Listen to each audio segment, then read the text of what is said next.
बोलून राज्य सरकारशी बोलून आंबेडकरी चळवळीमधला रिपब्लिकन चळवळीमधला अत्यंत चांगला नेता म्हणून उपेंद्रजीकडे सगळा महाराष्ट्र पाहत होता. त्यांचं उचित अशा पद्धतीचं स्मारक झालं पाहिजे.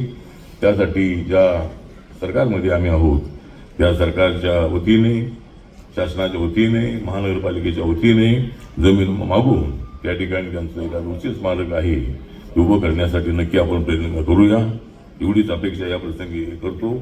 आणि उपेंद्रजीच्या या आदरांजली सभेमध्ये राजकीय भाषण करण्याची आवश्यकता नाही. तर सर्वांनी इथं आपण सगळे एका बाबासाहेबांच्या छत्रीखाली, त्यांच्या सावलीखाली आपण उभी असणारी सगळी लेकरं आहोत.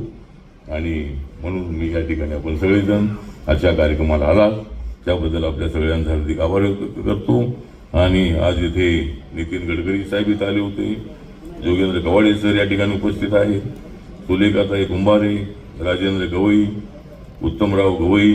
उत्तमराव, तुम्ही भाषण चांगलं करताय, म्हणजे तुमचा आवाज मी अमरावतीमध्ये ऐकला होता, परंतु आपण चांगलं, तुमचा आवाज चांगला आहे आणि तुमचा आवाज चांगला असल्यामुळं तुम्ही माझ्या गटामध्ये आलं पाहिजे. त्यामुळे उत्तमराव गवई, त्यानंतर प्राध्यापक डॉक्टर रणवीर ढोके, राजन वाघमारे, बाळासाहेब घरडे, प्रकाश गजबी, मिलिंद माने, गौतम सोनावणे, सुनील निर्भवणे, देशक खोबरागडे, जे आत्ताच आपले गिरीश खोबरागडे यांचे चिरंजीव आहेत, त्यांना या आपल्या उपेंद्रजी नंतर त्यांना राष्ट्रीय अध्यक्ष बनवलेलं आहे. तर मी देशक खोबरागडे यांना हार्दिक हार्दिक शुभेच्छा देतो. आणि आपण आपला गट चांगला वाढवावा, आम्ही आपल्यासोबत आहोत आणि आपण पुढे जाऊ अशी आमची इच्छा आहे. आणि आपले प्राध्यापक विठ्ठल शिंदे असे अनेक मान्यवर जे आहेत हे या ठिकाणी उपस्थित आहेत.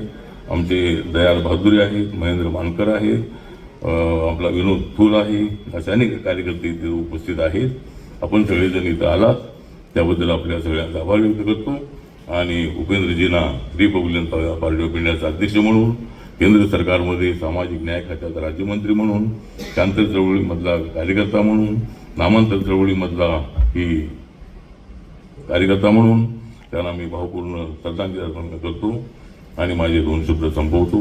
नमो बुद्धाय, जय भीम, जय भारत, जय महाराष्ट्र, जय विदर्भ.